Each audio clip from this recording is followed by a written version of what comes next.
Agradeço mais uma vez por sua presença aqui comigo. Hoje vamos falar sobre refluxo, gastrite e DTM. Você sabia que os nervos do crânio e da cervical estão ligados à mandíbula e à válvula que regula a entrada de alimentos no estômago? Você sabia quando estamos estressados ou desequilibrados emocionalmente toda a musculatura do corpo fica tensa?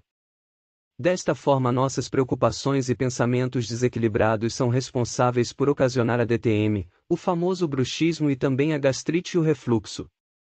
Eu já tive bruxismo por muito tempo e notei que minha tensão muscular ocasionava muita dor de cabeça. Nestes momentos percebia que eu ficava rangendo os dentes à noite.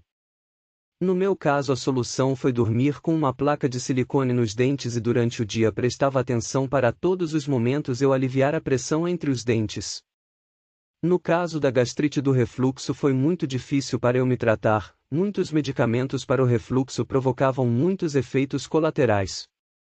Eu já não estava mais suportando os efeitos colaterais como tonturas, visão embaçada, fraqueza e por esse motivo fui consultar um médico que trata através da homeopatia. Utilizei a homeopatia e a fitoterapia e consegui tratar minha gastrite e meu refluxo sem aqueles efeitos colaterais terríveis. Eu fiquei muito satisfeito com esse novo tratamento e recomendo para que você também fique curado. Assim eu já estava me esquecendo de falar que usei o boldo macerado em água e me ajudou bastante a tratar de meu estômago. Mas com tudo isso eu apenas quero lhe falar uma coisa. Muitos problemas físicos são reações que nosso corpo sente por ficarmos desequilibrados emocionalmente. Esta é uma forma do corpo dizer para nós: olha, você precisa cuidar melhor do seu emocional.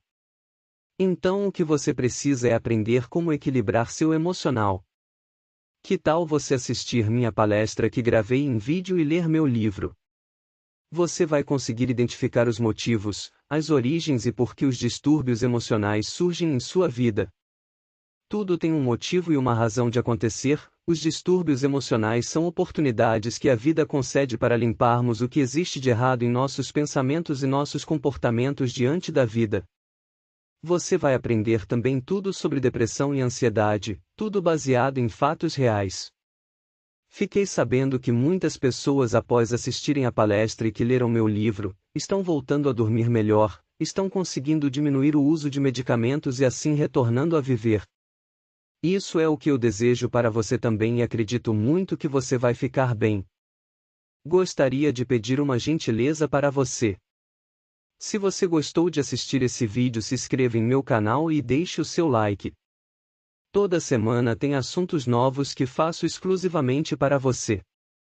Tudo sobre saúde emocional e como encontrar o equilíbrio da vida.